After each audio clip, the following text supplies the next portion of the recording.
Hello everyone, this is Fantasy-esque, and welcome back to Season 3 of Luminous Clan in ClanGen, the Warrior Cats clan generated game. When we left off in the previous episode, we had a case of a very unexpected, perhaps slightly hinted, brewing hatred between Orchidshine and her first apprentice, Sunjill. So they have had, I think, a few differences in personality, which is becoming even more evident as they kind of get older. And yeah, Orchidshine now has like a new, more recent apprentice who is given the title of the Torn Princess to compare with her very lazy, very childish previous apprentice, and she doesn't like him. She doesn't like how he reflects upon her as a mentor. So we kind of saw that little surprising tidbit, and then we got wonderful news from Lupine Claw that she is expecting a litter. So I cannot wait for us to continue onwards in this wartime era, so that she can get just a little bit closer to giving us some very much needed kittens. So guys, let us dive straight into the leader's den and see how Godzilla Star is gonna handle the gathering. It's funny how the clans think we're amiable and yet everyone is hostile towards us. Not very fun, but okay, let me roll the dice. We got a 5 on the 10-sided dice, so 2, 4, 6, Lynx Clan, and we got a 1. Let's antagonize. Godzilla Star wants to antagonize Lynx Clan. Okay, let's skip a moon and see what happens. Okay, after lots of bloodshed of both Chirp Clan and Luminous Clan cats, the two clans have come to terms of peace. Okay, wonderful. We are in peacetime now. The war with Chirp Clan has ended, but based on our relationship with like every other clan, I feel as though the very next moon we're gonna dive into yet another war. But thankfully we haven't had like any deaths in these past 2 wars, thank goodness. Okay, Godzilla Star barely brings up Luminous Clan's news during his gathering speech. He's too busy sniping at Lynx Clan. Lynx Clan relations have worsened. Buttercup Dusk has gotten a stomach ache, so we don't have a mediator right now, but that's okay because we don't need one just yet.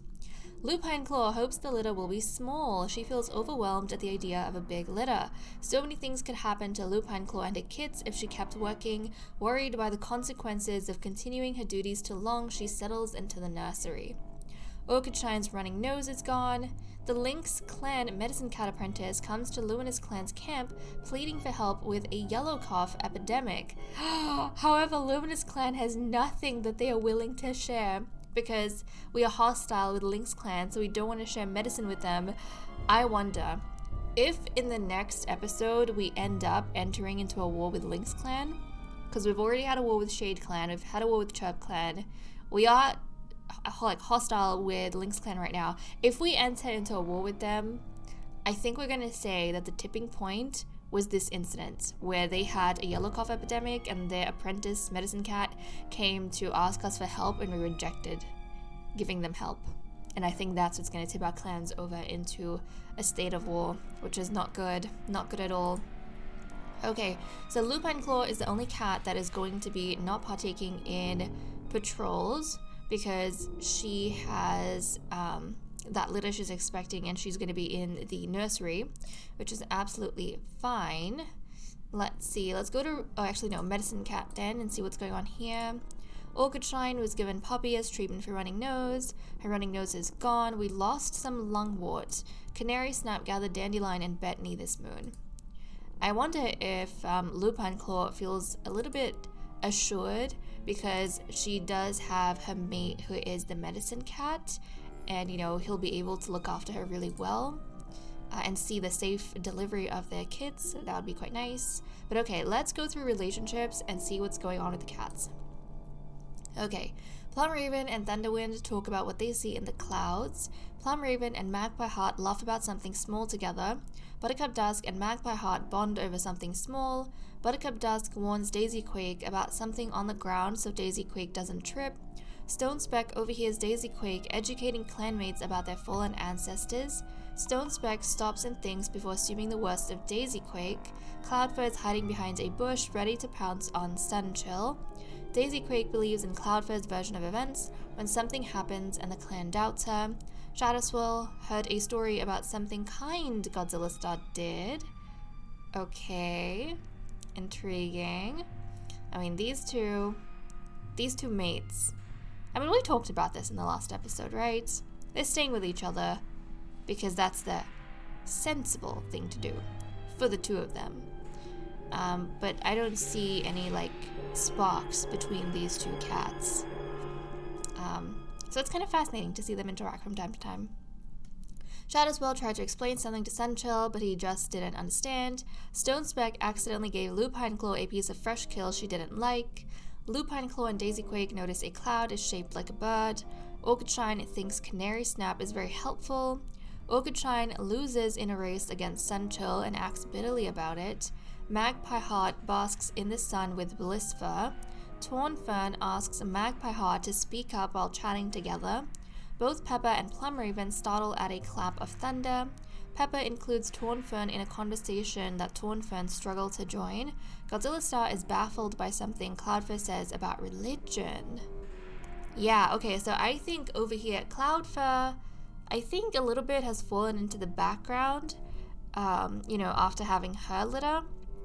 But I think that Cloudfur, as a clan-born cat that has the second prophetic bloodline, maybe would be, talking to Godzilla Star about how important their prophetic cats are, and the fact that some of the best leaders of the clan, I mean, questionably, because Plumraven also had prophetic bloodline, but she was kind of the worst leader that we've ever had, even worse than Lyrestar in my opinion, because at least Lyrestar maintained his position, like he didn't give it over to anyone.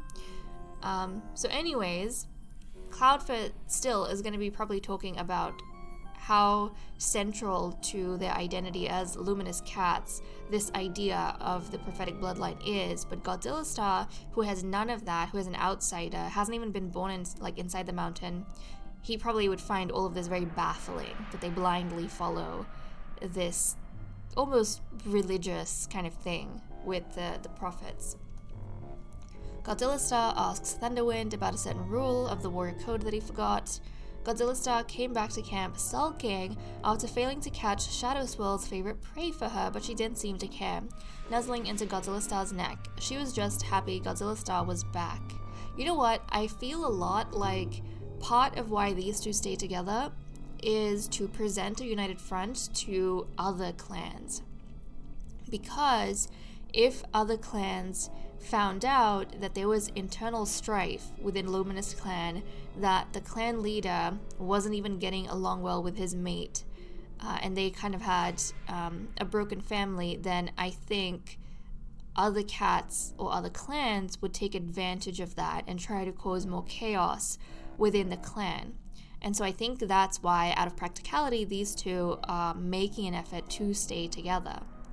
They also don't want to cause any sort of strife within the clan itself, because everyone knows that, half the clan is kind of split on Godzilla Star, or I should say 2/3 of the clan is split on Godzilla Star.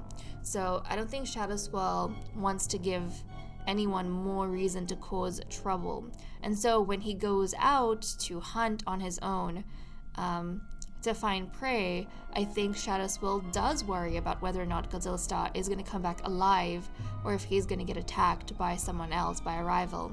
And so I can see why she would kind of greet him so affectionately when he does come back, because it's not necessarily her love for him, it's her love for the clan and the stability of the clan, which unfortunately is tied to Godzilla Star at this point. Canary Snap thinks that Thunderwind looks nice today. Canary Snap hears Daisy Quake crying over something everyone downplayed the severity of. Sunchill did an embarrassing prank on Blissfur's friend.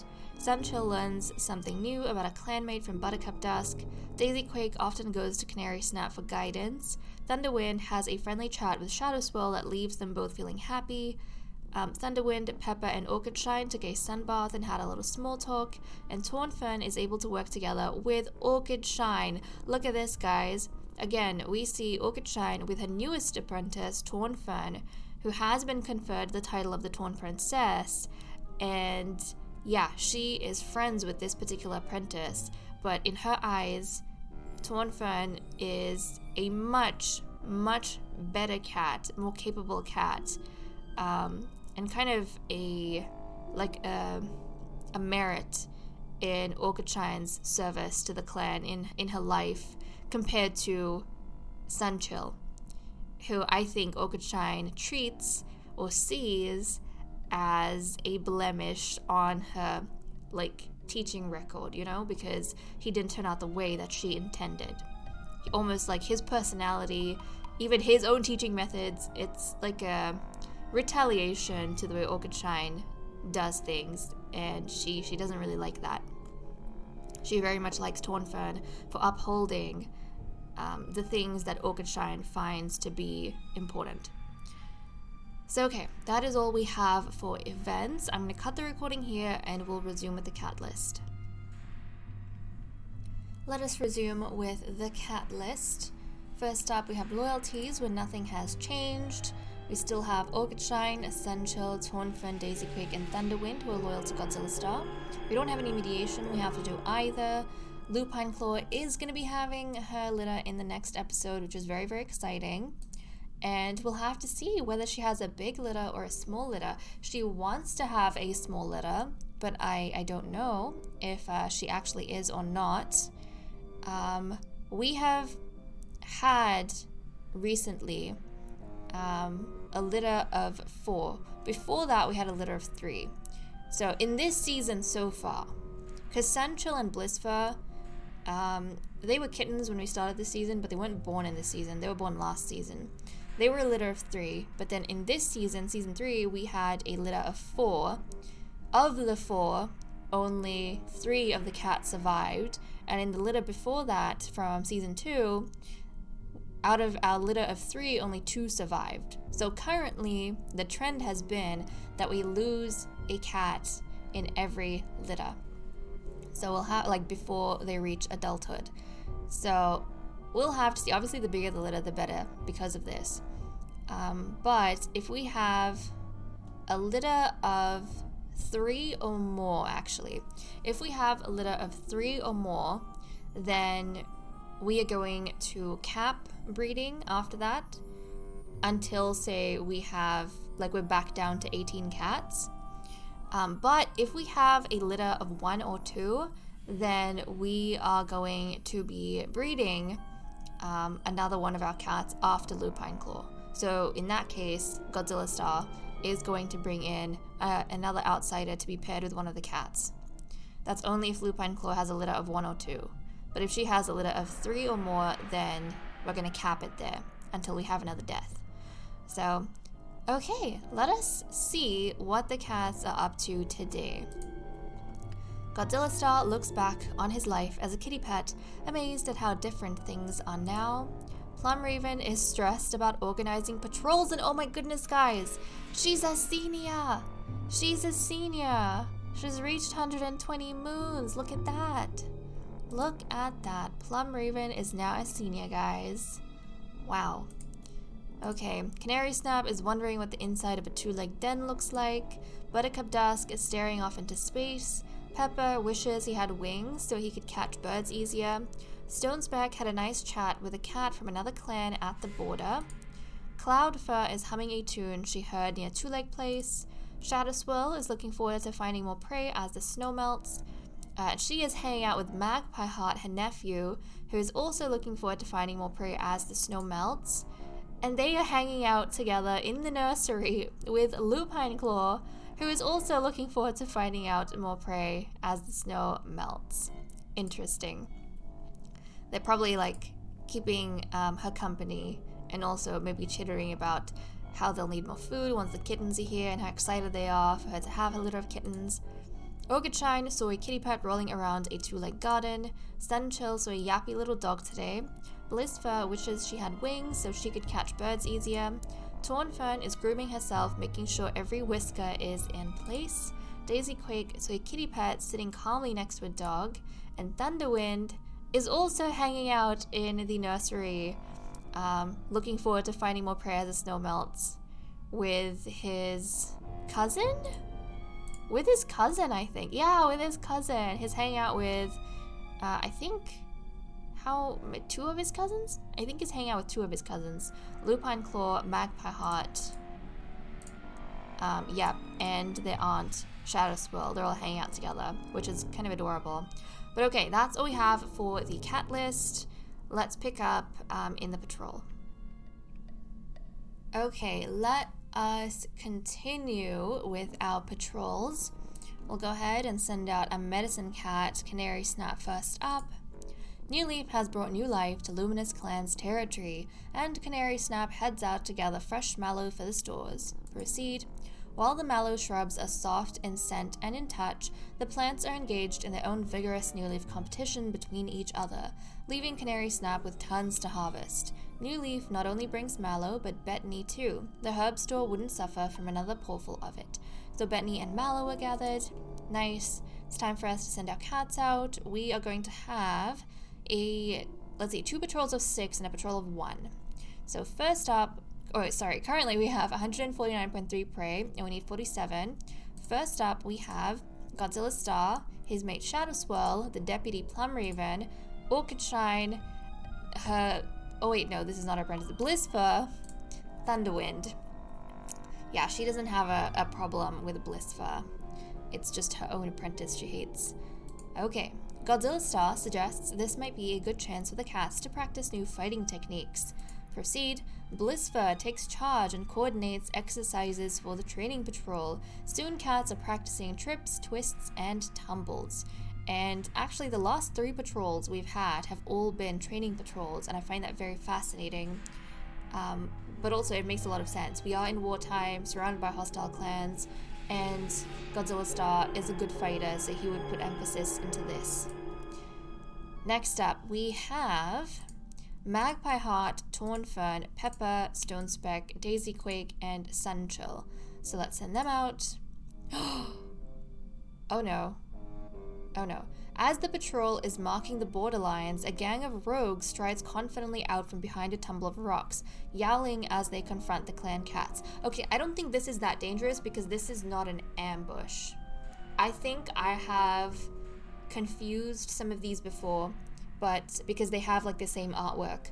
But there is a prompt with the rogues coming out from a bunch of rocks, and there is a prompt with the rogues having an ambush. The ambushes are the ones we have to look out for. They are almost always deadly, but these ones, they, have a higher chance, or they usually end up in a more friendly sort of outcome. So let's proceed. The rogues posture and jeer, eventually provoking a battle. The clan cats are strong, however, and the rogues seem to be weakened by hunger. The patrol easily drives the intruders away. Yeah, this is not that dangerous. It's when we have an ambush. That's dangerous. And now we have Cloudfur, who is going out on her own. As Cloudfur is checking the borderlines, they notice that a Chirp Clan scent has strayed into their territory. And we have just ended a war with Chirp Clan, but I think we're still hostile. We might be neutral. I'm not sure. Proceed. Cloudfur decides to follow the scent, but only ends up walking in circles. Either the trespasser is good at concealing their trail, or the patrol just needs to work on their tracking skills. It doesn't matter now, the whole day has been wasted. Cloudfur decides that they should just return to camp and report the strange scent. Great. Relations with Chirp Clan have worsened, unfortunately. And we just ended a war with them. I hope that doesn't tip us into, hostilities again. But it seems as though that is all we managed to get done today. That was a pretty, I think, decent moon. Nothing too freaky happened. Nothing too excitable happened. I think more or less we're kind of just excited to kind of see Lupine Claw get settled into the nursery and all of that. Now, in the next episode, when we come back, obviously she's going to have her litter of kittens, and I cannot wait for that. I'm very curious, like I said, very curious to see whether their kittens are going to turn out like all brown, looking like their parents because the parents look so similar, or if they're going to pull genetics from Lupine Claw's family tree where we have some different variations of coats and eyes. But okay guys, with that said and done, I am going to leave off here. Thank you so much for watching. I hope you all enjoyed, and I will see you all next time. Bye bye.